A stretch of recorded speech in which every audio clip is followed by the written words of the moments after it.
Have you ever poured your entire heart out to someone, only to have them look at you with pity? Not anger, not confusion, but that soul-crushing pity that says, "Oh, you poor simple thing." That's the look my fiancé, Liam, gave me the night I lost everything, and the night I decided to take it all back. The air in the Carter dining room was as heavy and expensive as the silverware. It was the 40th wedding anniversary of David and Carol Carter, and the room was a monument to their success. A long mahogany table stretched out, polished to a mirror shine, reflecting the crystal chandelier that dripped light onto a dozen formally dressed guests. I felt like a fraud in my simple silk dress, a dress Liam had picked out for me, of course. Everything in my life felt like it had been picked out by a Carter. I took a sip of water, the crystal glass cold against my nervous lips. My heart was thumping a frantic rhythm against my ribs. Tonight was the night. For weeks, I had been working on something. A secret project that felt like the first thing that was truly mine, an idea that had started as a flicker in my mind and had grown into a bonfire. Liam squeezed my hand under the table, his thumb tracing circles on my skin. He leaned in, his breath smelling of expensive red wine. "You okay, babe? You've been quiet all night." I gave him what I hoped was a confident smile. "I'm great. I'm just excited." His brow furrowed slightly. "Excited? About what?" "I'll show you," I whispered, my stomach doing a nervous flip. The main course was cleared away by silent staff, and a lull fell over the table. This was it. My moment. My throat felt tight, but I forced myself to speak, my voice coming out a little louder than I intended. "Actually," I began, and all eyes turned to me. Even David Carter, a man who typically looked through me as if I were a particularly uninteresting ghost, lifted his gaze from his wineglass. "If I could have a moment, there's something I've been working on that I'm really passionate about, and I'd love to share it with all of you." Carol Carter, my future mother-in-law, gave me a tight, painted-on smile. It was the kind of smile that didn't reach her eyes, the kind that said, "Let's get this over with." "Of course, dear. What is it?" I took a deep breath. "Okay, so I've been analyzing market trends for small businesses, local ones, the kind that struggle to compete with big corporations. They don't have the resources for huge marketing teams. My idea is a predictive analytics tool, an affordable, subscription-based platform that uses data patterns to tell them exactly what products to promote, when to offer sales, and even predict future customer behavior. It would level the playing field." I finished, my chest tight with hope. I looked around the table, waiting for the spark of interest, for the impressed nods. Instead, there was silence. David Carter cleared his throat and took a long, slow sip of his wine. He didn't even look at me. He just swirled the dark red liquid in his glass, as if my idea was a fly he'd just swatted away. Carol's smile became even tighter, her voice dripping with condescension. "Well, that sounds very ambitious, Ava. It's so lovely that you have a little hobby." A little hobby. The words felt like a slap. But the worst was yet to come. Liam laughed. It wasn't a mean laugh. It was worse. It was a gentle, patronizing sound, the kind you'd use on a child who just told you they wanted to be a superhero. He patted that hand, the one he wasn't holding, right there on top of the table for everyone to see. "Babe, that's sweet," he said, his voice full of that awful, gentle pity. "Really? But why don't you focus on the wedding plans? You're so good at that. You picked out the most amazing flowers." The room seemed to shrink. The air grew thin. The chatter started up again around me, as if I hadn't spoken at all. As if I had just shared a cute, silly little story and now the adults could get back to their important conversation. My face burned with a humiliation so hot it felt like it was melting my skin. I had poured out my soul, and they had patted me on the head. Later that night, in the master bedroom of Liam's penthouse apartment, a room that had never felt like mine, I confronted him. The false calm I'd maintained through dessert had crumbled. "Why would you do that, Liam?" I asked, my voice trembling. "Why would you humiliate me in front of your parents like that? He sighed, unbuttoning his shirt. He wasn't looking at me, but at his reflection in the mirror. I didn't humiliate you, Ava. Don't be so dramatic. I was trying to help you. Help me? By calling my idea sweet and telling me to focus on flowers? He finally turned to face me, and that's when I saw it. The look, the soul-crushing pity that said I was a cute, simple thing who had gotten in over her head. Look, he said, his voice infuriatingly calm.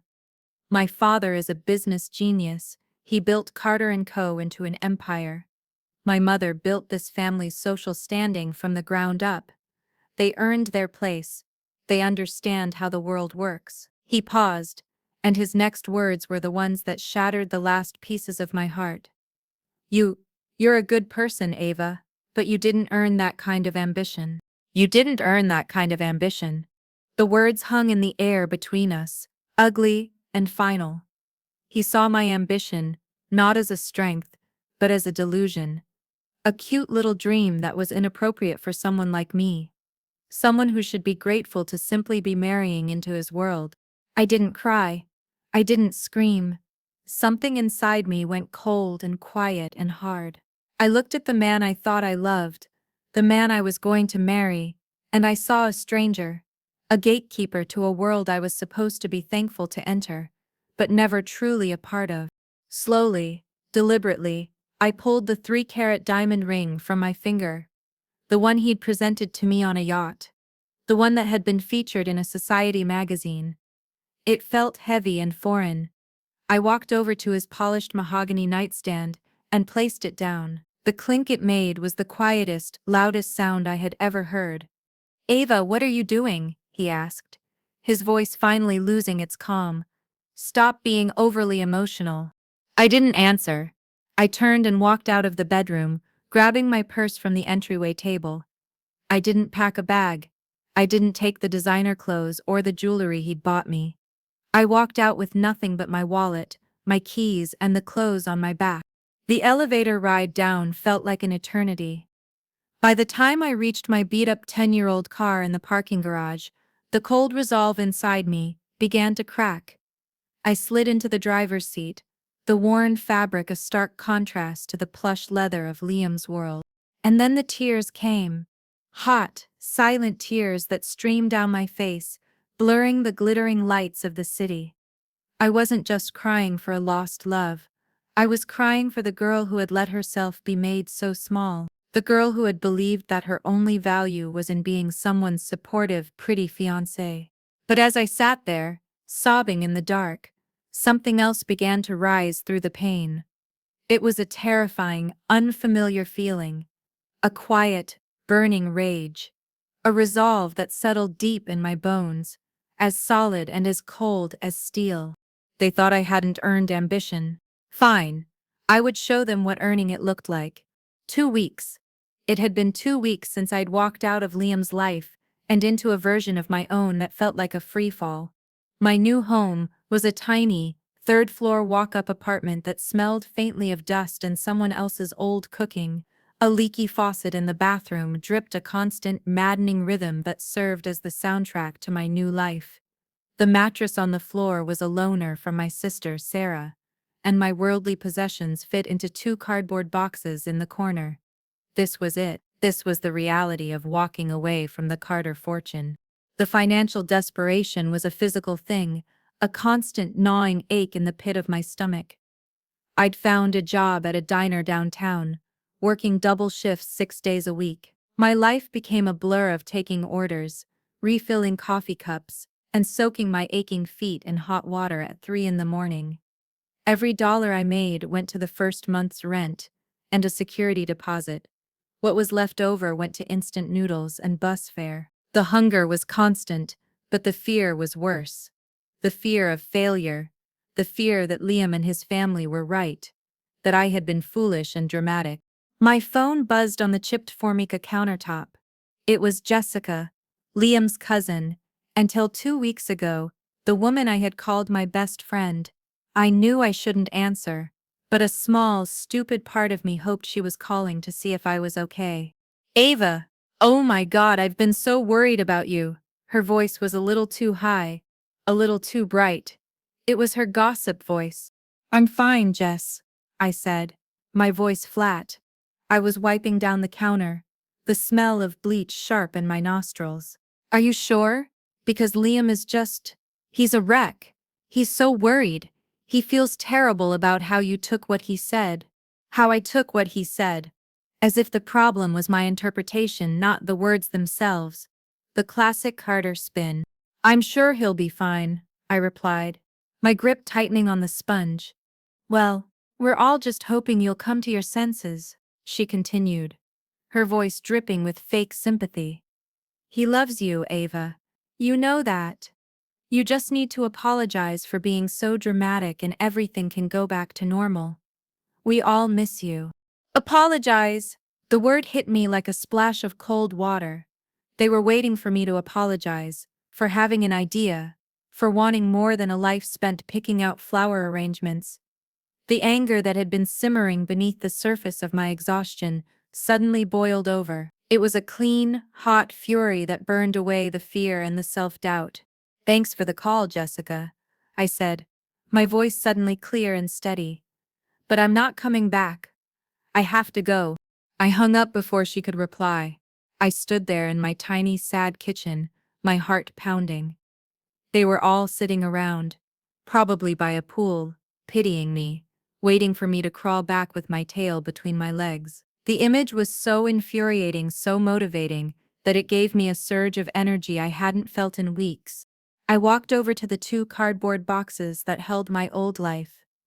I dug through one, past college sweaters and old photos, until my fingers hit the hard spine of a familiar book, Data Analytics and Applied Theory. My favorite class, the one that had sparked my little hobby. I flipped it open, and a small white business card fell out onto the floor. "Robert Henderson, PhD Tech Investment and Consultation." Mr. Henderson, my old professor. He was a quiet, intense man who had seen something in me that no one else had, not even me at the time. He'd once told me I had a uniquely elegant mind for seeing patterns in chaos. At the time, I'd just been flattered. Now, it felt like a lifeline. My hands were trembling as I picked up my phone and dialed the number. It was a long shot. He was semi-retired. He might not even remember me.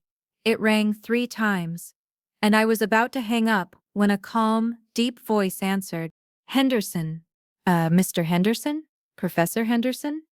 My voice was a squeak. This is Ava Miller. I was in your advanced analytics class about 5 years ago." There was a pause. I held my breath. "Miss Miller," he said, and I could have cried with relief. "The one who wrote that paper on predictive modeling for agricultural yields. I remember. It was brilliant. What can I do for you?" He remembered. He remembered my work. We met for coffee the next day at a small, quiet cafe far from the trendy spots the Carters frequented. I was wearing my nicest pair of jeans and a clean but faded blouse. I felt like a child playing dress-up. He looked exactly the same, with his tweed jacket and thoughtful eyes. I didn't waste time. My voice was shaky at first, but as I started explaining my idea, the one that had been so casually dismissed at that dinner table, it grew stronger. I wasn't just talking about a hobby anymore. I was talking about a viable business. I laid out the market gap, the target audience, the subscription model, the potential for scalability. I talked about how data could empower the little guy, how it could be a force for democratizing success. He listened. He didn't interrupt. He didn't look at me with pity. He just listened, his expression unreadable, occasionally nodding as he sipped his black coffee. When I finished, my throat was dry and my hands were clenched in my lap. He was silent for a long moment, stirring his coffee. The tiny clinking sound was deafening. "The concept is sound," he said finally, his voice even. "The potential is there. You've correctly identified a significant vulnerability in the market." My heart soared. "But," he continued, and it came crashing back down, "an idea is just a ghost. It's not real. You need a body. you need a full, comprehensive business plan, market projections, operational costs, a 5-year growth strategy, a prototype model. And more than that, you need capital. A lot of it, which I assume you don't have. I deflated. No, I have nothing. He looked at me, his gaze steady and intense. It wasn't pity. It was a challenge.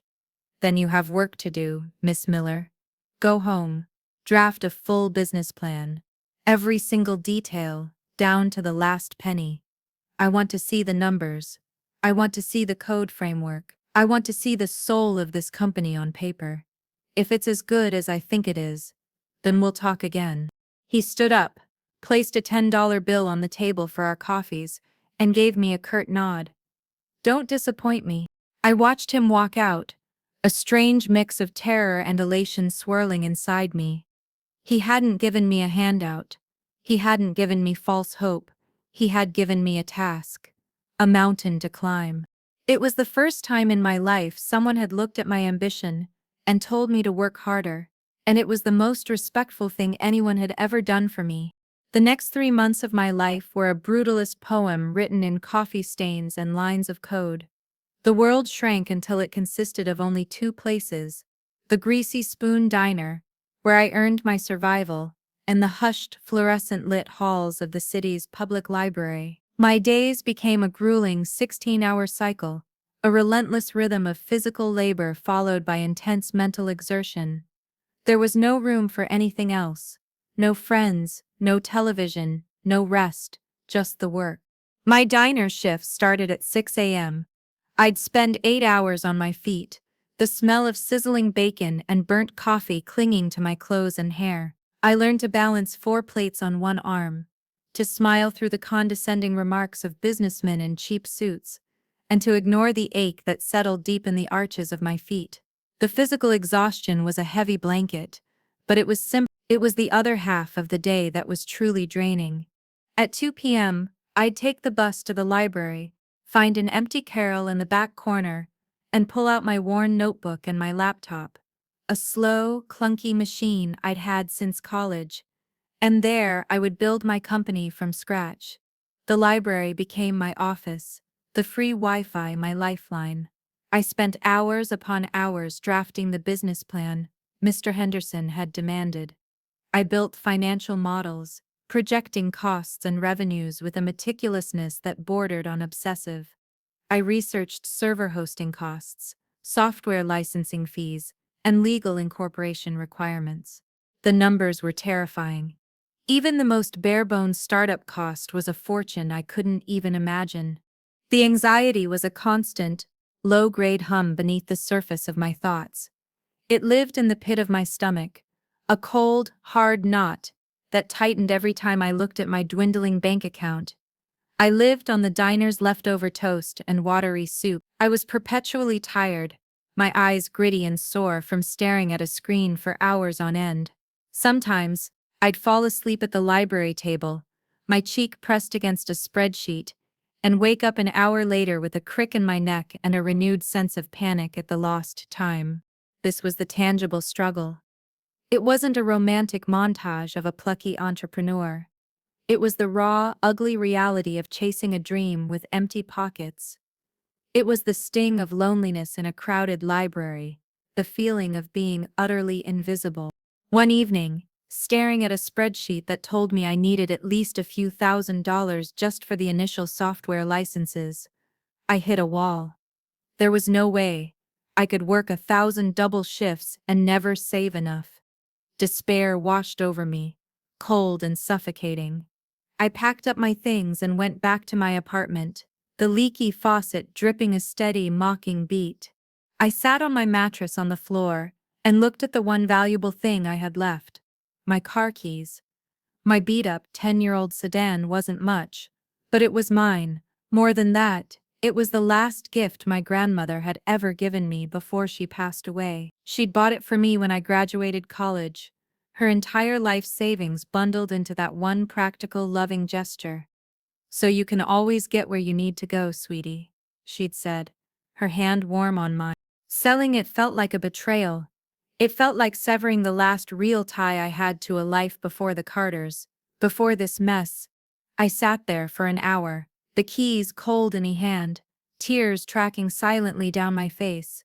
But then, an image flashed in my mind, sharp and unwelcome, the pity in Liam's eyes, the condescending tilt of Carol's head. You didn't earn that kind of ambition. My grandmother had wanted me to be able to get where I needed to go, and right now the only place I needed to go was forward. The next day, I sold the car.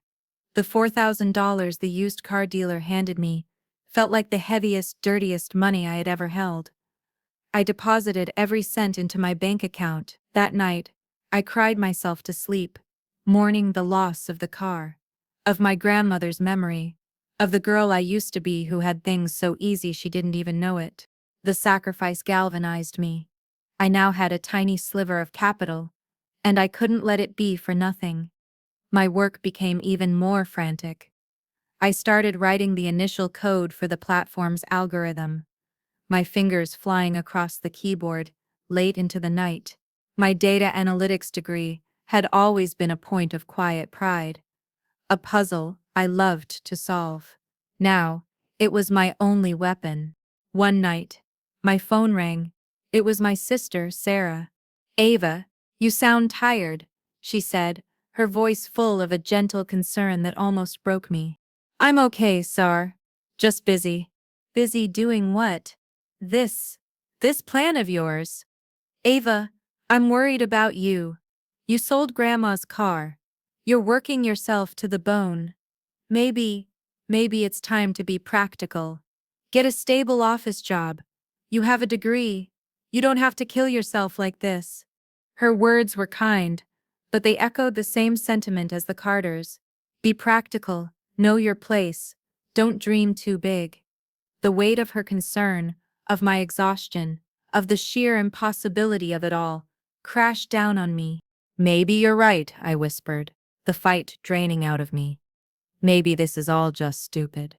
I was so close to giving in, so close to applying for some boring, safe, 9-to-5 data entry job that would pay my rent and slowly kill my soul. I could just let the dream die. It would be so much easier. But as I hung up the phone, my eyes landed on the business plan, sitting on my small, rickety desk. It was over 100 pages long now, a thick stack of paper filled with charts, projections, and lines of foundational code. It was more than just an idea. It was real. I had made it real. I had bled for every word on those pages. I thought of Liam's easy, charming life, handed to him on a silver platter. I thought of David Carter, who believed wealth was a birthright. They had never had to sacrifice anything. They had never known the gnawing hunger of a dream that was the only thing keeping them alive. My resolve hardened, not like steel this time, but like diamond. The pressure was immense, but it wasn't going to break me. It was going to make me stronger. I picked up the phone again, but this time I didn't call my sister. I called the library to check their hours for the weekend. I had work to do. 3 months to the day after my coffee with Mr. Henderson, I printed the final copy of my business plan at a 24-hour copy shop. It was thick, heavy, and perfect. I had poured every last ounce of myself into it. Holding it felt like holding my entire future in my hands. It was the price of a dream, paid in full. Now I just had to hope it was enough. I met Mr. Henderson at the same quiet cafe, but this time, the dynamic was different. I wasn't a desperate former student anymore. I was a founder. I placed the business plan on the table between us. It landed with a solid, satisfying thud. The 100-plus pages were neatly bound, the cover page simple and stark. Aura Analytics, a business plan by Ava Miller. He didn't say a word. He simply opened it and began to read.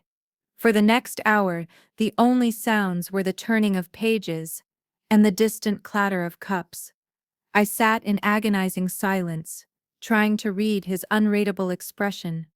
My entire future was contained in that binder. He read every word, studied every chart, and scrutinized every projection. My heart hammered against my ribs with a force that made it hard to breathe. Finally, he closed the binder and placed it gently on the table. He looked up, his eyes meeting mine. "This is not just a business plan, Miss Miller," he said, his voice low and serious. "This is a war plan. It's aggressive, it's meticulous, and it's brilliant." Relief washed over me so intensely I felt lightheaded. I had done it. I had passed his test. But, he added, and my stomach clenched again, brilliance doesn't pay server fees. He leaned forward, his hands clasped on the table. "I'm not a charity. I'm an investor. I'll provide you with a $50,000 seed loan. It's not a gift, it's a debt. You will have a strict repayment schedule, with interest, beginning in 12 months. This is your one shot. If you fail, you lose everything, and you will still owe me the money. Do you understand?" $50,000. The number was so large it barely seemed real. It was a lifeline, but it was also a chain. The pressure was immense. "I understand," I said, my voice steady, betraying none of the terror I felt. "I won't let you down. See that you don't," he said, sliding a business card across the table. It was for his lawyer. "Get incorporated, then we transfer the funds." The next 2 weeks were a whirlwind.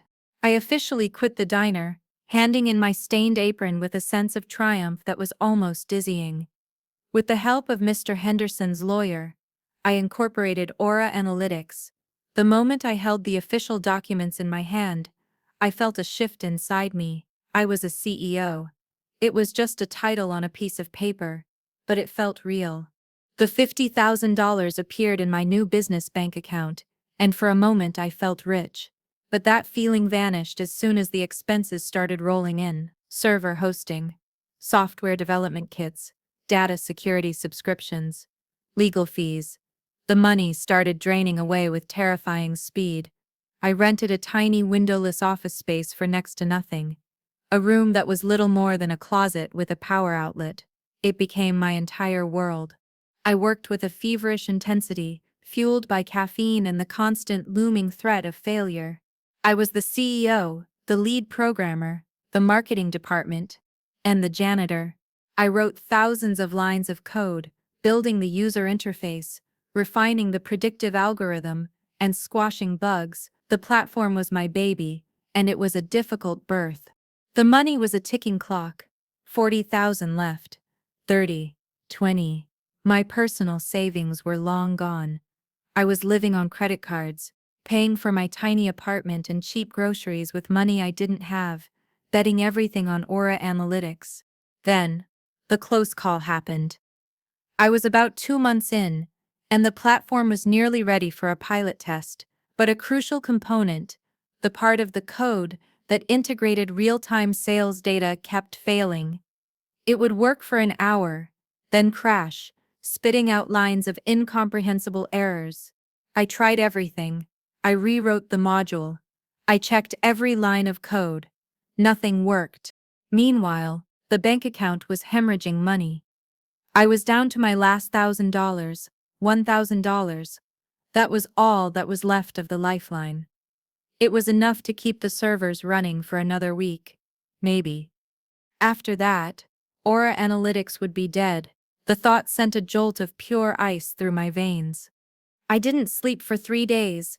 I stayed in that tiny, stuffy office, the air thick with the smell of stale coffee, and my own desperation. My vision blurred. A constant headache throbbed in my eyes. I survived on vending machine granola bars, and a sheer desperate refusal to fail. I had sacrificed too much. I had sold my grandmother's car. I had burned every bridge behind me.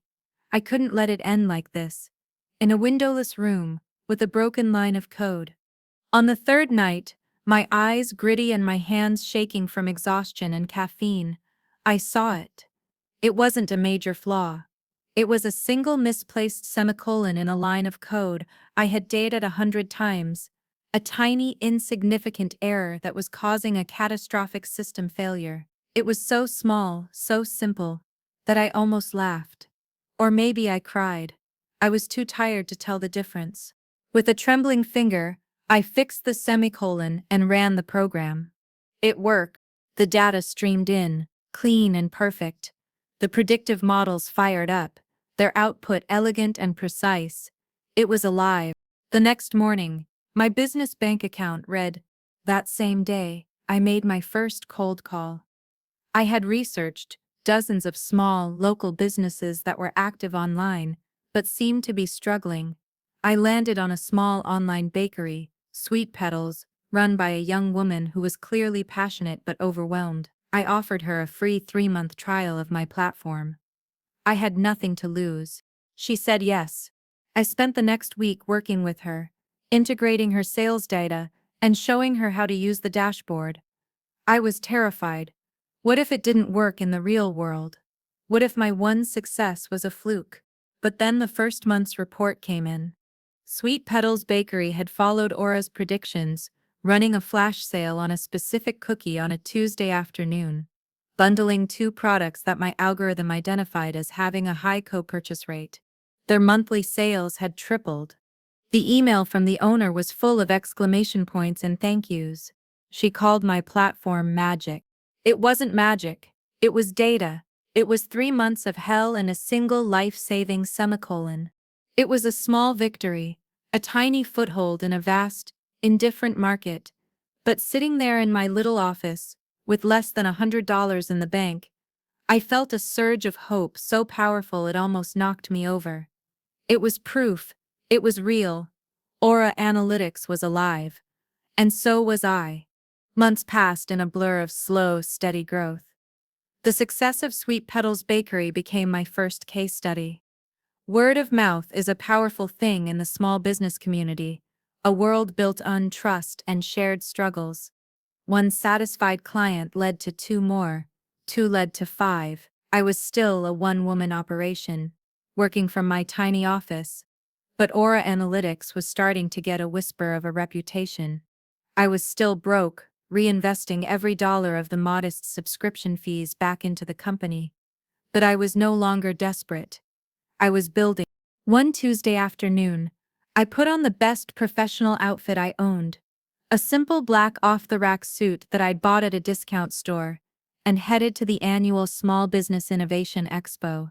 It was a sea of hopeful entrepreneurs and industry vendors. My goal was simple: network, hand out a few business cards, and maybe land a new client or 2.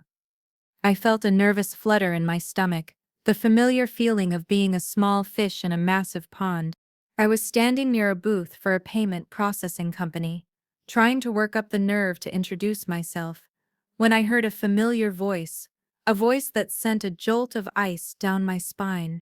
And that's why legacy is so important. You can't just buy taste. It was David Carter. I froze, my half-eaten complimentary cookie turning to ash in my mouth.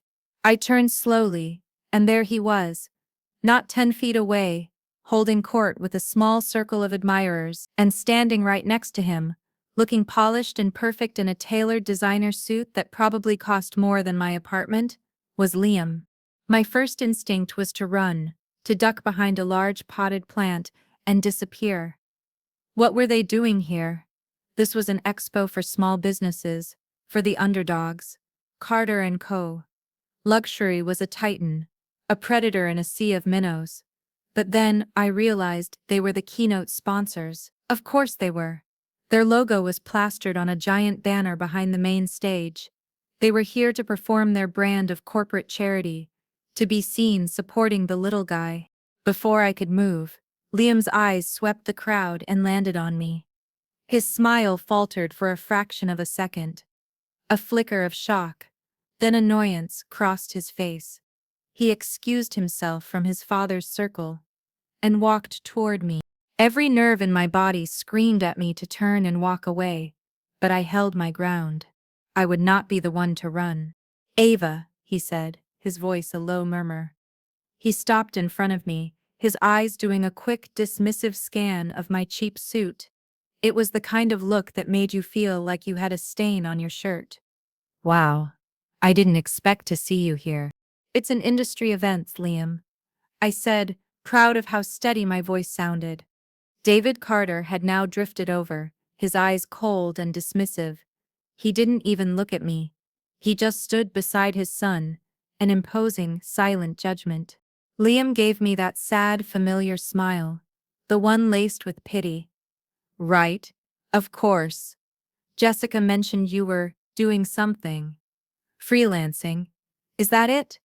That's great. He lowered his voice, as if sharing a secret. Look, if you need money, you can just ask. Seriously. There's no shame in it. I can help you out. The condescension was so thick I could have choked on it. He thought I was here as a failure, maybe looking for a handout, or just gawking at a world I no longer belonged to. The idea that I could be here as a professional, as a peer, was so far outside his realm of imagination, it didn't even register. I opened my mouth to tell him exactly what I was doing here, to tell him about Aura Analytics, but the words died in my throat. What was the point? He wouldn't believe me. He would just give me that same pathetic look and tell me it was a sweet idea.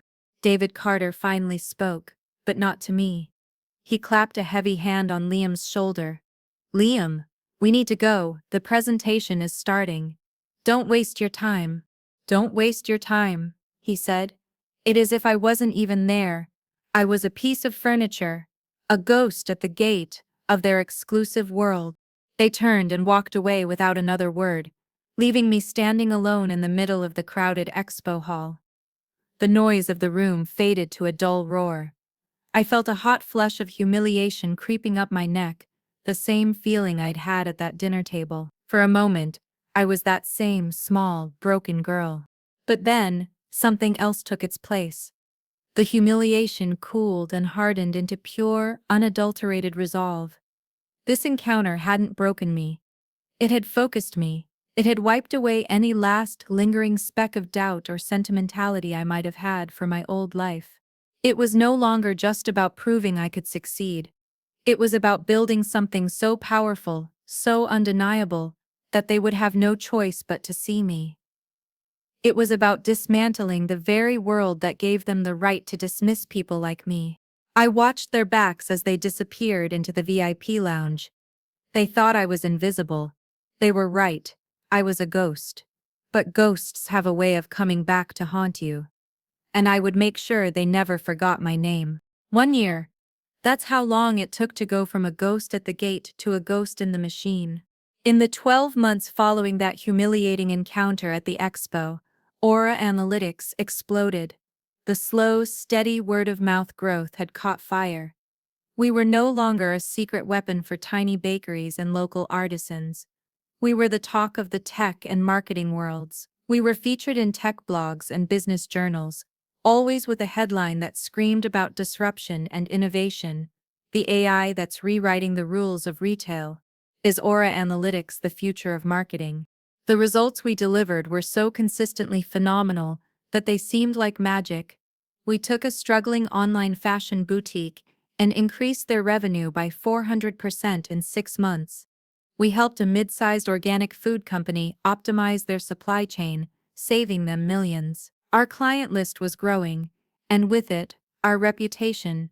But through it all, I remained a ghost. My anonymity was a strategic decision, born from that day at the expo. I knew that if Ava Miller was the face of the company, the Carters and the world they represented would whiz it. They would see me as the dramatic ex-fiancée with a lucky hobby. They wouldn't see the power of the platform. So I made a choice. The world could know Aura Analytics, but it could not know Ava Miller. I was the faceless CEO, the visionary founder who was, according to our official press releases, extremely private. All high-level meetings, all public-facing negotiations, were handled by my COO, Mark Rennick. Mark was a trusted family friend of Mr. Henderson, a semi-retired executive with a sharp mind and a grandfatherly demeanor that immediately put clients at ease. He was the perfect public face for Aura, stable, experienced, and trustworthy.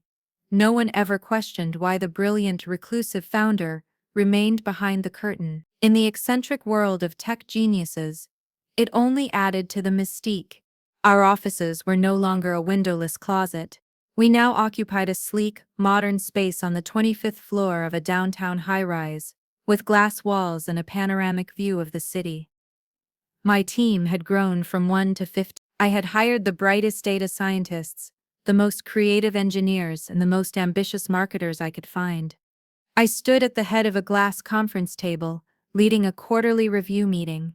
A large screen behind me displayed a series of complex growth charts and performance metrics.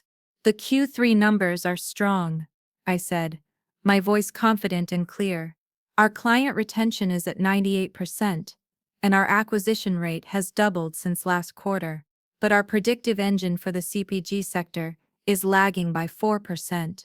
I want a diagnostic team on that by end of day. What are your thoughts, Ben? Ben, my lead data scientist, a genius in his early 20s who always looked like he'd just rolled out of bed, nodded. The algorithm is sound. I think the issue is the data ingestion. We're getting noisy data from their legacy systems. We need to build a better filter. Good, make it a priority, I commanded. This was my new reality.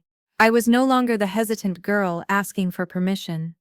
I was a leader, in command of a rapidly growing company and a team of brilliant minds who respected my vision.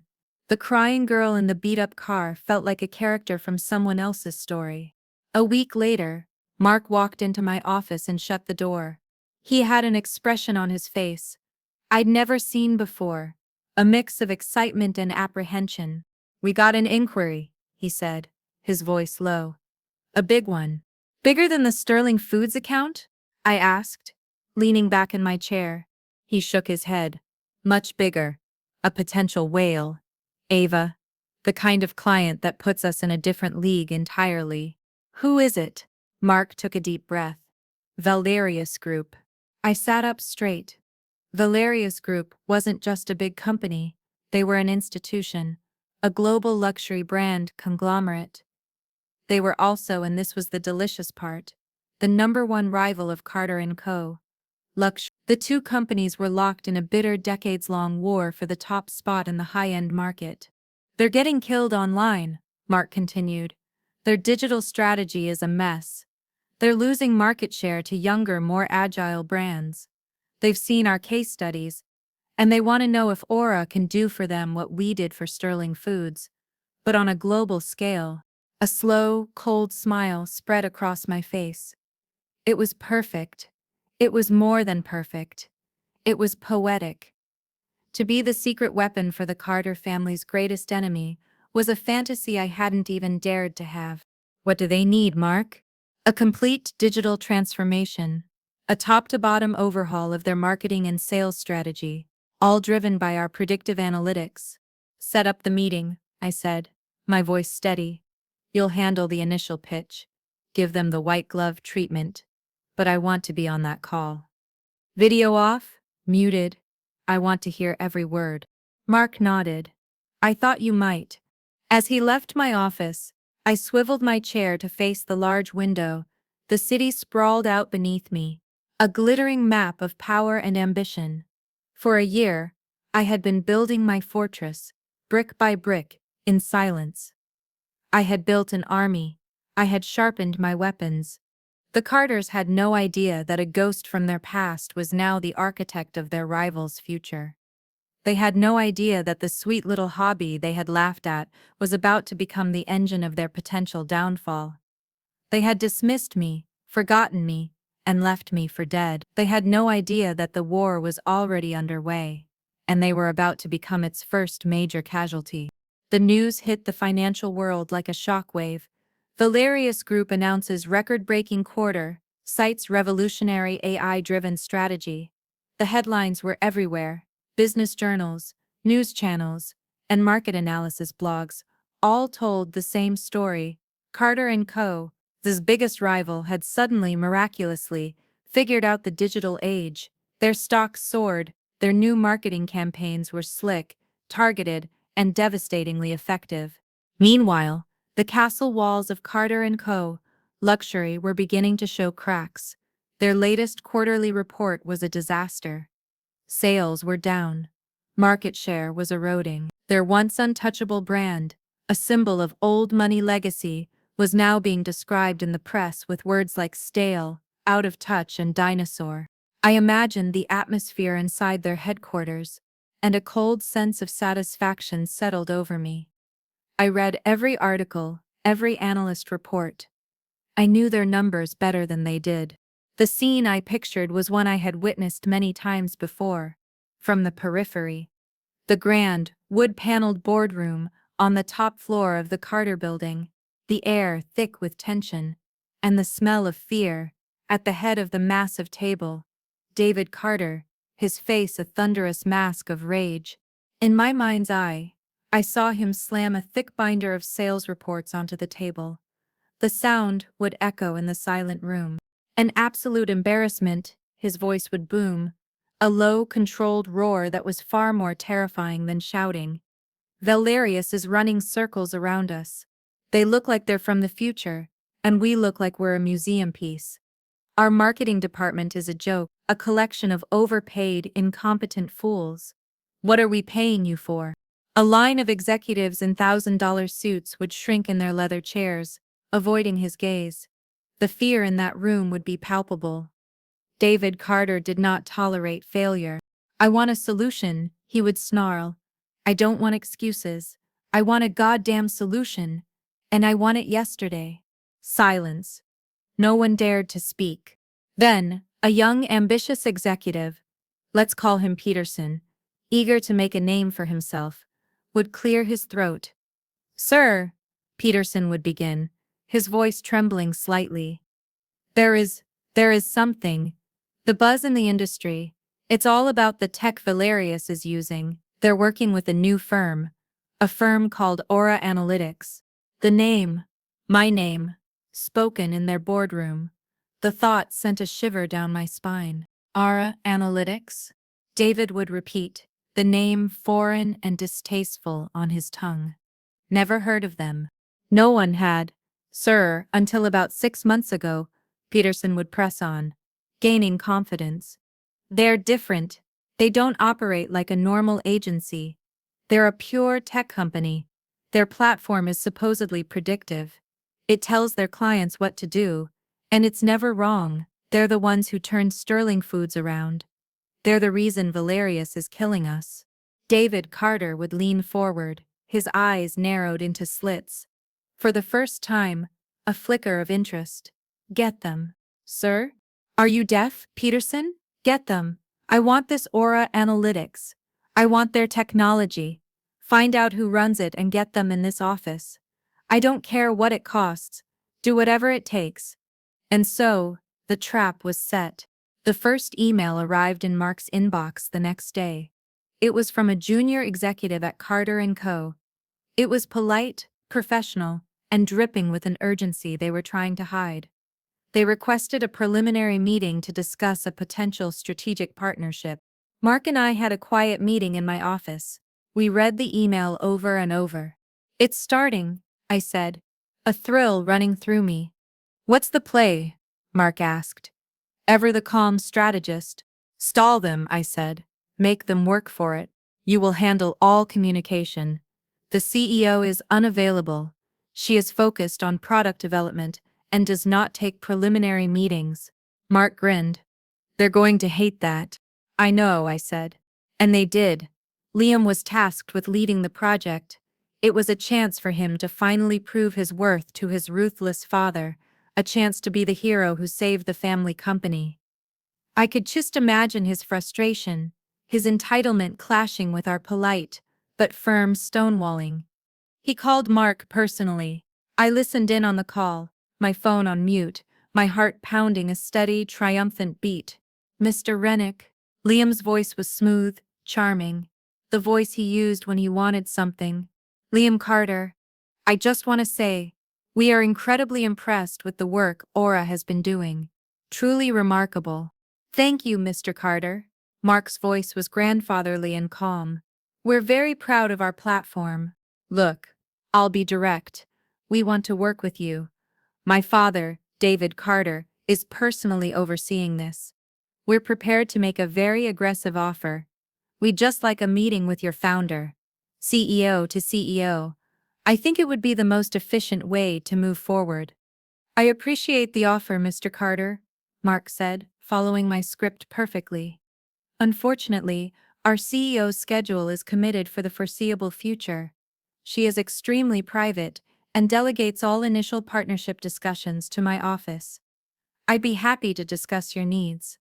There was a pause on the other end of the line. I could almost hear Liam's teeth grinding. The idea of being passed off to a subordinate was an insult to his ego. I see, Liam said, his voice a little tighter.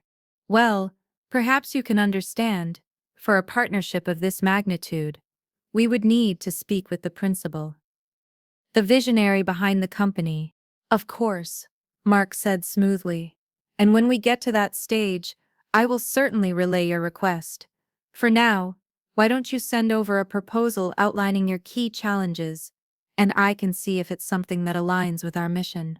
He was treating Carter & Co. like any other potential client, like they needed to apply to us, not the other way around. The chase made them more desperate. The more we denied them access, the more they wanted it. They were used to buying whatever they wanted, but they were about to learn that they couldn't buy me. They were knocking on the door of a house they had burned down, and they had no idea the woman they were trying to meet was the same one they had left for dead in the ashes. The Carters were not used to being told no. Their desperation escalated with each polite refusal from Mark. They sent proposals. They sent aggressive financial offers. Liam left voicemail after voicemail, his tone shifting from charming to demanding to openly frustrated. They were a drowning empire reaching for a life raft, and we were calmly, deliberately, keeping it just out of their reach. Finally, they played their trump card. It was an invitation, delivered by courier, on thick, cream-colored cardstock embossed with the golden Carter family crest. It wasn't addressed to Mark. It was addressed to the CEO, Aura Analytics. It was an invitation to their annual Carter Foundation Charity Gala, the most exclusive, high-profile social event of the year in our city. It was the place where power and money mingled, where deals were made and hierarchies were reinforced. They weren't just inviting me, they were summoning me to their court. But it was more than an invitation. Tucked inside was a letter, signed by David Carter himself. In it, he invited the visionary CEO of Aura Analytics to be the gala's keynote speaker. In exchange for the speech, the Carter Foundation would make a $1 million donation to the charity of Aura's choice. Mark placed the invitation on my desk. "Checkmate," he said softly. "It's a public challenge. If we refuse, we look like we're afraid to play in the big leagues. If we accept, you have to show up." I stared at the invitation. My name, my title at least, written in elegant calligraphy. This was it. The moment I had been working toward for nearly 2 years. The perfect stage. The perfect audience. The perfect public way to reveal the truth. My heart should have been racing with triumph. Instead, a wave of icy dread washed over me. This was the final test, and it wasn't a test of my intellect or my business savvy. It was a test of my nerves. The scale of it was suddenly terrifyingly real. It was one thing to be a ghost in the machine, pulling levers from the safety of my office. It was another thing entirely to step out from behind the curtain and onto their stage, into the full glare of their world, and detonate the bomb I had so carefully built. I stood up and walked to the window, my hands trembling slightly. I looked down at the city below, a world I had fought so hard to conquer. Was I ready for this? A memory surfaced, unbidden and unwelcome. A ghost of a happy memory. Liam and I, 2 years ago, walking through a park in the fall. The sunlight was golden, the air was crisp. He had grabbed my hand and spun me around, laughing. In that one perfect moment, everything had felt simple. He had looked at me with what I thought was love, not pity. Was I really going to destroy that man? Not just him, but his entire family, his legacy, in front of everyone they knew. A knot of guilt tightened in my stomach. Was this revenge worth it?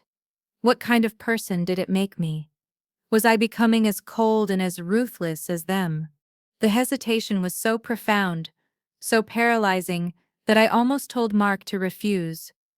I could just take the Valerius Group contract and be satisfied. I could continue to run my company from the shadows and live a successful, quiet life. I didn't have to go to war. I picked up my phone and called the one person I knew would understand. My sister, Sarah. She had gone from being my biggest skeptic to my most ardent cheerleader, watching my slow, secret rise with a sense of awe. "They've invited me," I said, my voice barely a whisper, "to the gala. They want me to be the keynote speaker." "Oh my God, Ava," she breathed. "This is it, isn't it?" "I don't know if I can do it, Sarah," I confessed, the words tasting like failure. "It feels cruel. It feels like too much." There was a pause on the other end of the line. Then Sarah's voice came through, clear and strong, cutting through my doubt. "Ava, listen to me," she said. "What did they do to you? They didn't just break up with you. They tried to break you. They told you that your dreams were worthless. They told you that you weren't entitled to your own ambition. They tried to make you small, so you would fit into their little box.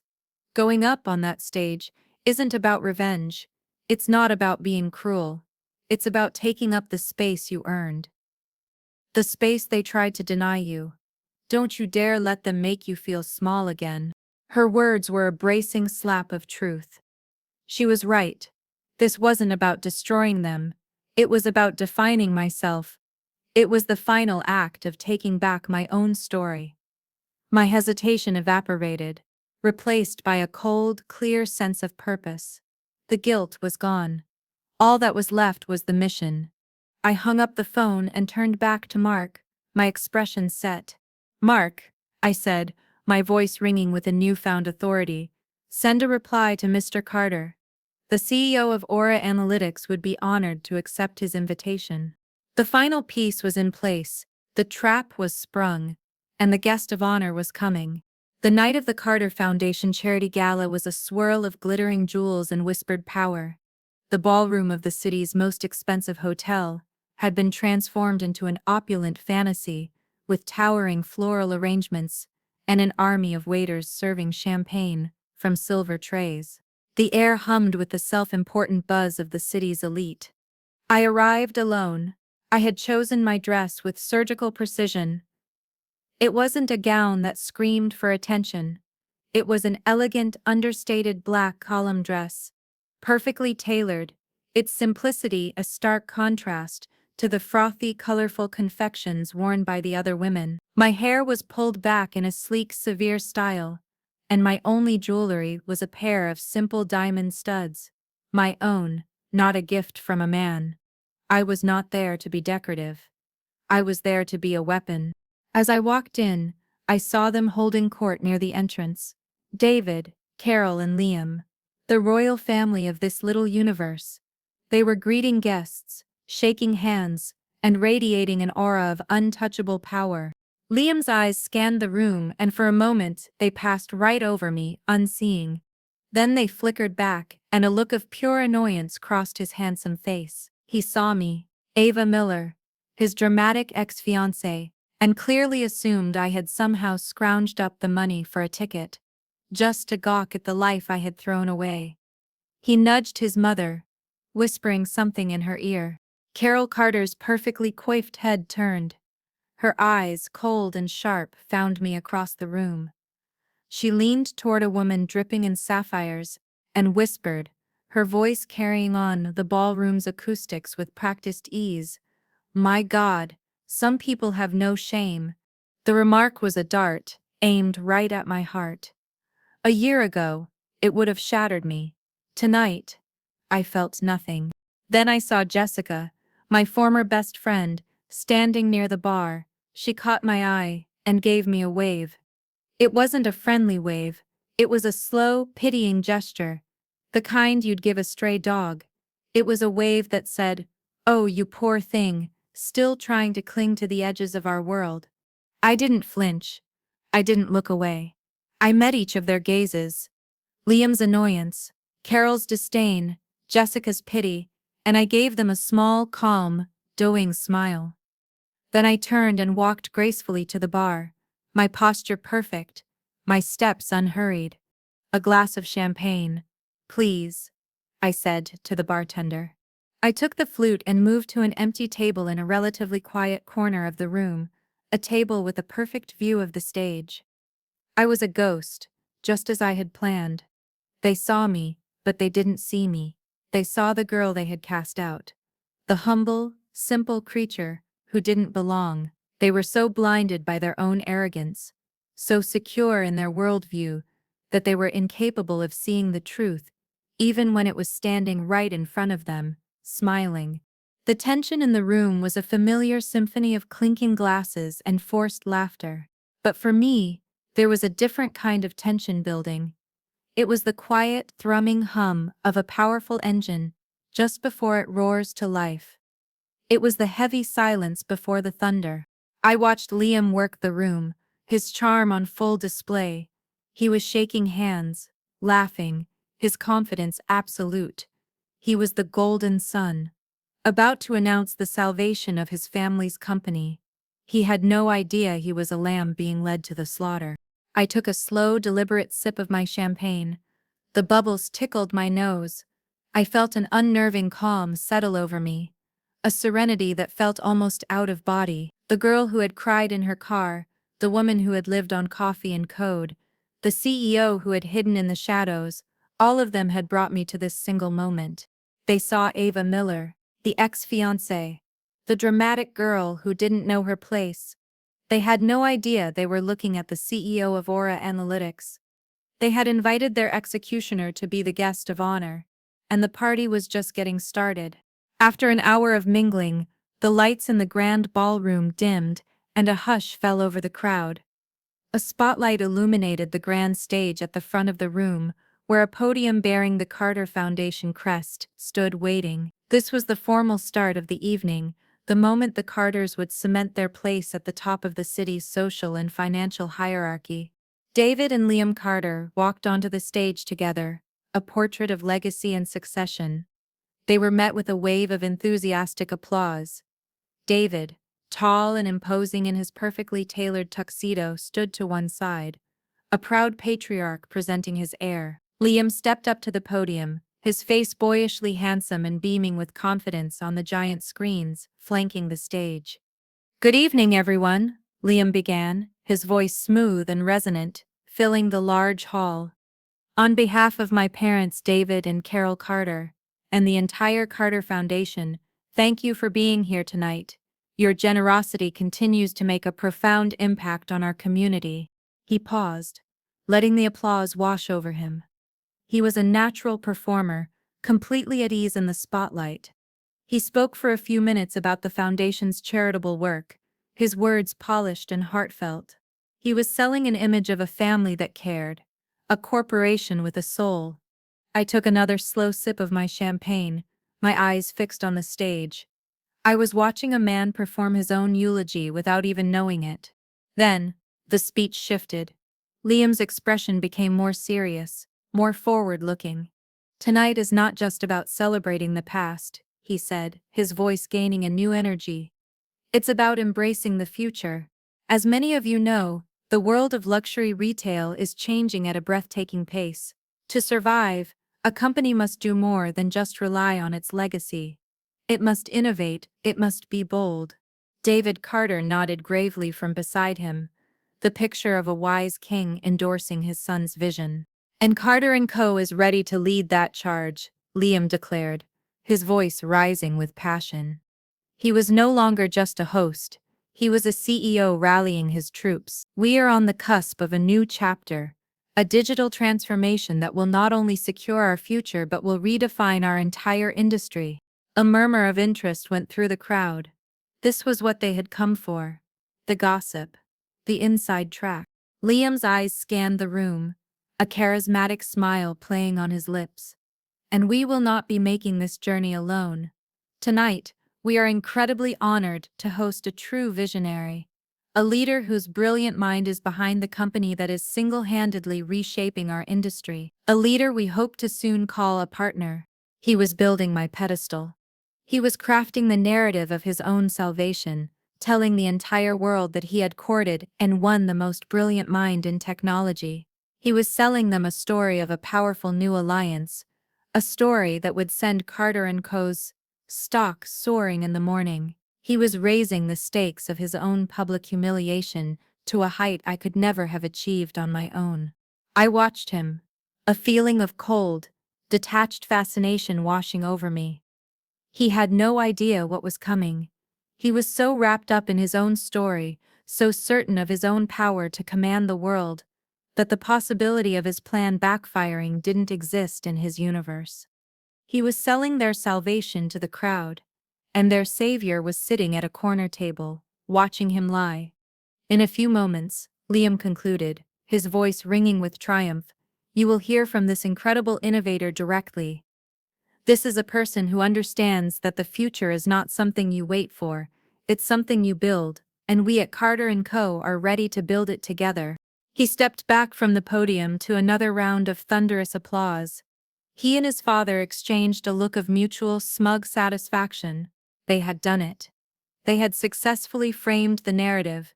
The trap wasn't just set, it was baited with their own pride. The master of ceremonies, a local news anchor, walked onto the stage, ready to make the formal introduction. I placed my empty champagne flute on the table. I smoothed down the front of my simple black dress. My hands were perfectly steady. My heartbeat was even and slow. The chaos was about to begin, and I was the calm at the center of the storm. The MC tapped the microphone, a polite smile on his face. The room was buzzing with anticipation. Everyone was leaning forward, eager to finally see the reclusive genius, the tech wizard who held the key to the future. Liam and David stood at the side of the stage, looking like kings who were about to be presented with a new crown. What an inspiring message of innovation from Liam Carter. The MC began, his voice smooth as silk. And now, the moment we have all been waiting for. It is my incredible honor to introduce our keynote speaker. This individual has, in less than 2 years, built a company from the ground up that has become the gold standard for marketing technology. A true testament to the power of a great idea. He paused for dramatic effect, letting the suspense build. I could see Liam on the side of the stage, a proud, proprietary smile on his face. He was ready to welcome his new partner. "She is the architect of the most disruptive marketing technology of the decade," the MC continued, his voice rising. "The founder and visionary CEO of the revolutionary company, Aura Analytics. Please join me in giving a warm and long-awaited welcome to Ms. Ava Miller." A single, powerful spotlight shot across the ballroom, cutting through the darkness and landing directly on my table. My face, calm and composed, was instantly projected onto the 2 massive screens flanking the stage. For a full 10 seconds, the world stopped. There was no applause. There was no sound at all. Just a thick, heavy, absolute silence that swallowed the entire ballroom. The only thing you could hear was the faint hum of the air conditioning. It was the silence of 1,000 people holding their breath at once, the silence of 1,000 minds trying to process the impossible. From my seat, I had a perfect view of the fallout. It was like watching a bomb detonate in slow motion. On the stage, the MC's professional smile faltered. He looked from me, to his cue card, and back to me, a look of utter confusion on his face. He clearly thought he had made a terrible mistake. But the real show was on the side of the stage. David Carter's face, which had been ruddy with pride, went pale. It was a fast, shocking transformation, the blood draining from his face until his skin looked like old parchment. His mouth fell open slightly, his eyes wide with a look of pure, unadulterated disbelief. He looked like a man who had just seen a ghost walk through a solid wall.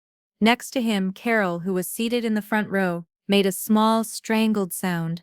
Her perfectly manicured hand, the one holding a wine glass, went limp. The glass slipped from her fingers and fell to the plush carpet with a soft thud, splashing dark red wine across the pristine white tablecloth like a spray of blood. She stared at my image on the screen, her face a frozen mask of horror. Jessica, seated a few tables away, looked like she had been struck by lightning. Her mouth was a perfect O of shock, her eyes wide, all the smug pity wiped away and replaced with a raw, panicked confusion. And then there was Liam. My eyes found his, and for a long moment, we were the only two people in the universe. He just stared, his jaw slack, his charismatic smile completely gone, replaced by a vacant, hollowed-out expression. His eyes, those eyes that had once looked at me with such soul-crushing pity, were now filled with a dawning, gut-wrenching horror. He was looking at me, but he was also looking at the smoking crater of his own life. The world he knew, the one where he was on top, and I was at the bottom, had just cracked in half, and he was falling into the abyss. The 10 seconds of silence felt like a lifetime. Then, a single tentative clap came from the back of the room. It was followed by another, then a few more, as the people who didn't know me, the people who only knew the legend of the CEO of Aura Analytics, began to applaud. The sound broke the spell. With an unnerving calm that I did not feel but had practiced for 1,000 hours in my mind, I stood up. I smoothed the front of my black dress, a small, simple gesture of control amidst the chaos. I did not look at the Carters. I did not look at Liam. I looked straight ahead, at the stage, and I began to walk. Each step was deliberate, my heels clicking softly on the polished floor. The applause grew, hesitant at first, then stronger as the audience recovered from their collective shock. I was a ghost, no longer. I was flesh and blood and power, walking through the wreckage of their assumptions. As I passed the Carters' front table, I could feel their eyes on me, burning with a mixture of hatred, fear, and utter humiliation. I did not give them the satisfaction of a glance. I walked up the small set of stairs and onto the stage. The MC, still looking baffled, backed away from the podium. I stepped up to it, placed my hands lightly on its sides, and looked out at the sea of faces. My face was on the giant screens behind me, 10 feet tall, impossible to ignore. I took a deep breath and leaned into the microphone. The room fell silent once more, waiting. This time, it was my silence to command. I stood at the podium, a universe of shocked faces looking up at me. The bright stage lights were hot, but I felt a cool, crystalline calm. I didn't look at the Carters, huddled in the front row like survivors of a shipwreck. I didn't look at Liam, who was still standing at the side of the stage frozen, a statue of his own ruin. I looked out at the rest of them. The investors, the rivals, the gossip columnists, the power brokers, my audience. "Good evening," I began, my voice clear and steady, amplified throughout the massive hall. There was no tremor, no hint of the terrified girl who had been laughed out of a dining room. "Thank you for that warm welcome." A few nervous chuckles rippled through the crowd. They could all feel the tension, the unspoken drama hanging in the air. They knew they were witnessing something extraordinary. "They say that the best ideas often come from the most unexpected places," I continued, my tone conversational, engaging. "They don't come from boardrooms or focus groups. They come from a quiet observation, a frustration, a simple question. What if there was a better way?" I started my speech by telling a story. Not my story, not yet. A universal one. I spoke about the power of small businesses, the passion of entrepreneurs who risk everything on a dream. I talked about the metaphorical Davids in a world of Goliaths, fighting for their place. The crowd was hooked. I was telling a story they all understood, a classic tale of the underdog. "But passion isn't always enough," I said, my voice taking on a more serious tone. "In today's world, data is power, and that power has for too long been held in the hands of the few, the corporations with billion-dollar budgets. The rest are left to guess, to hope, to pray they make the right move." I began to explain the philosophy behind Aura Analytics, breaking down the complex technology into simple, powerful concepts. I spoke about democratizing data, about leveling the playing field. I was passionate, articulate, and completely in command of my subject. I was proving, with every word, that I was not a fluke. I was an expert. I was a visionary. Then, I started to pivot. I began to weave my own story into the larger narrative, carefully, precisely. Aura analytics wasn't born in a boardroom, I said, letting my eyes drift for just a second toward the front table. It was born from a moment of dismissal. It was born from one person telling another that their idea was nothing more than a sweet little hobby. A sharp intake of breath was audible from the front row. Carol Carter flinched as if I'd struck her. I continued, my voice never wavering. It was born from being told that ambition was something you had to be born into, something you couldn't possibly earn on your own. It was born from the simple, powerful, and as it turns out, incredibly motivating belief that they were wrong. The story was now deeply personal, but I told it as a parable. The audience didn't know the specific players, but they understood the theme, a story of being underestimated, of being told no, succeeding not just in spite of it, but because of it. It was inspiring. It was powerful. It was the perfect revenge, wrapped in a cloak of motivational speaking. I let the story hang in the air for a moment, before moving to my grand finale. The success of Aura Analytics has been built on a single core principle, I said, my voice ringing with conviction. We believe in forging powerful, respectful partnerships. We choose our clients not just based on their size, but on their vision, their integrity, and their willingness to embrace a new future. I saw Liam straighten up, a desperate, pathetic flicker of hope ignited in his eyes. He still thought this was somehow for him. He still thought he could be saved. He thought all of this was some elaborate, twisted prelude to me announcing my partnership with his family. It is that principle, I announced, my voice booming, that has guided our most recent decision. I am thrilled to announce tonight that Aura Analytics has just signed an exclusive, multi-year partnership to digitally transform one of the most respected and forward-thinking brands in the luxury space. The entire room held its breath. This was it, the big announcement Liam had promised. He took a half step forward, a shaky smile starting to form on his lips. I paused, letting the silence stretch, twisting the knife just a little bit deeper. I looked directly at Liam for the first time, and I gave him a small, cold smile. We are so proud and so excited to be the exclusive technology partner for the Valerius Group. The name dropped into the silent room like a boulder into a quiet pond. Chaos erupted. First, there were gasps, dozens of them, a wave of collective shock. Then, the frantic whispers started, spreading through the ballroom like wildfire. Then came the applause. It wasn't the polite, obligatory applause from before. It was a roar. The Valerius Group executives, seated at a table across the room, leaped to their feet, beaming. The investors, the reporters, the rivals. They were all clapping, cheering, witnessing a massive, public power shift right before their eyes. I had not only revealed myself, I had publicly aligned with the Carter family's mortal enemy on their own stage, at their own party. It wasn't just a rejection, it was a declaration of war.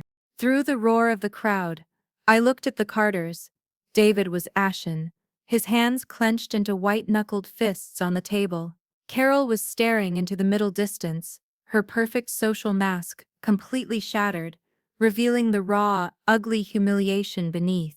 And Liam looked like he had been hollowed out. The hope in his eyes had died and been replaced by a look of such profound and absolute devastation that it was almost pitiful. Almost. He finally understood. He finally saw the full, terrifying scope of what had happened. The girl he had pitied, the girl he had dismissed, had just publicly and brilliantly orchestrated his family's ruin. The keynote speech was over. The execution was complete. The moment I stepped away from the podium, I was mobbed.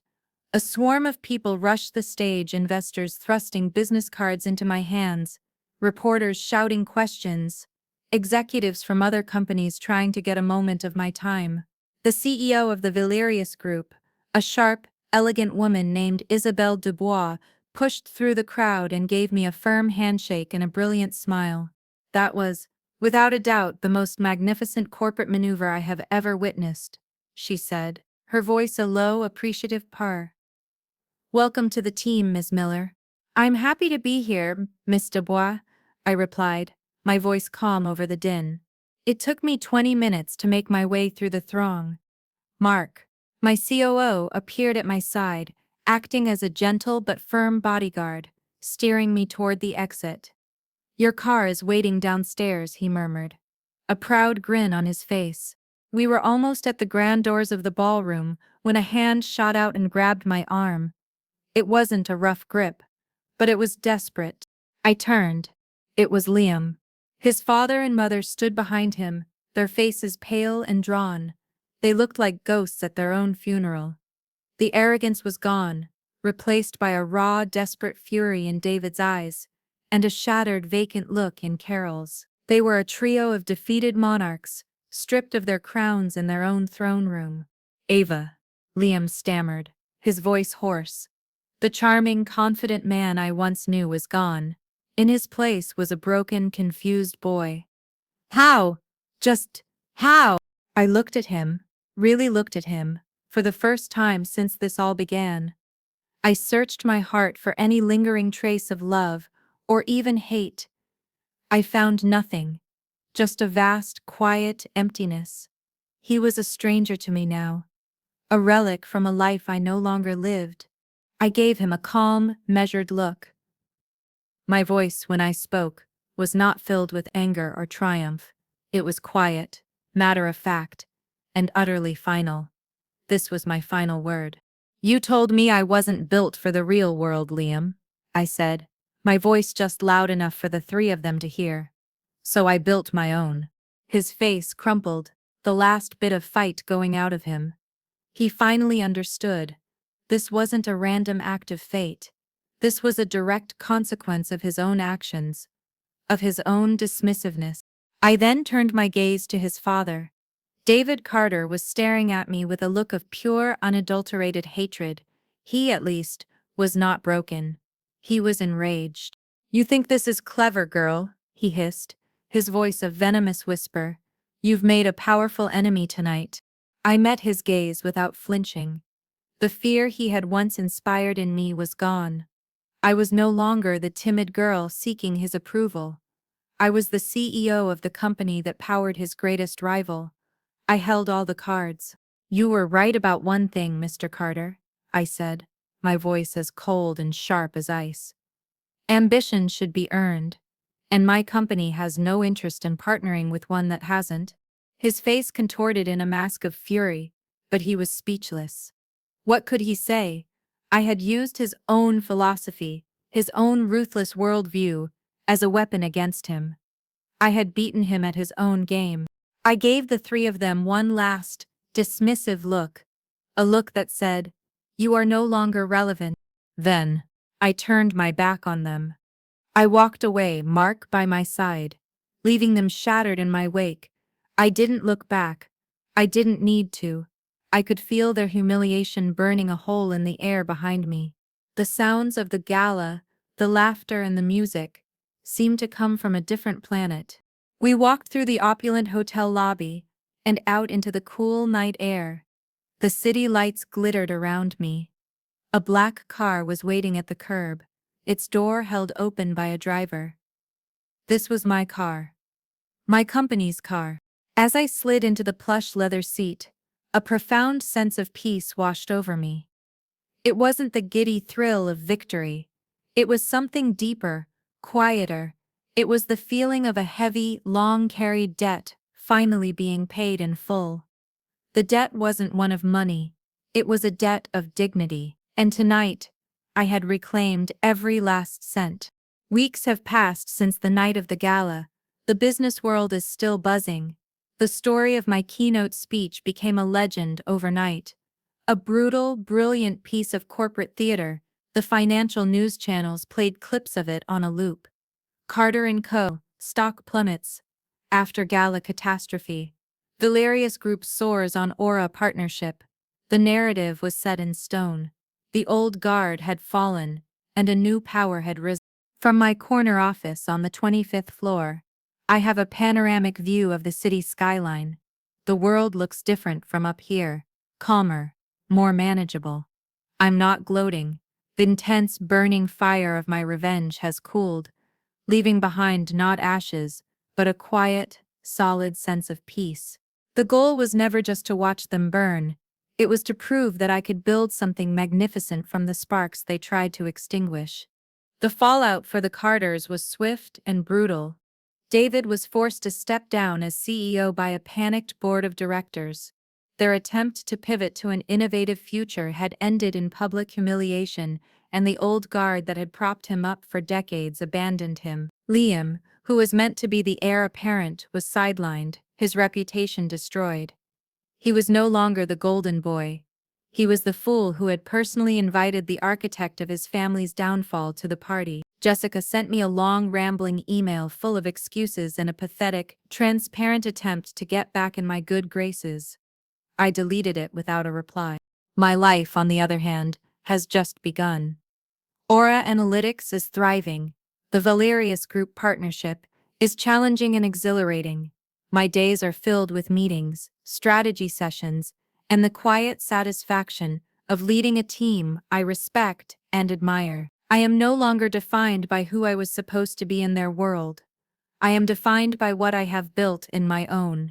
Sometimes, late at night, when the office is quiet, I think back to the girl I used to be, the one who thought love meant making herself smaller, the one who believed her worth was something that you be granted to her by a man with a fancy last name. I don't feel pity for her anymore. I feel a sort of gentle compassion. She had to exist so that I could be born. Her pain was the soil from which my strength grew. The revenge was the catalyst, but it was never the ultimate destination. My freedom was the freedom to have an idea and not have it be called sweet. The freedom to be ambitious without apology. The freedom to define my own worth. That is a victory far greater than watching an enemy fall. It is the victory of watching yourself rise. They looked at me with pity and called me dramatic.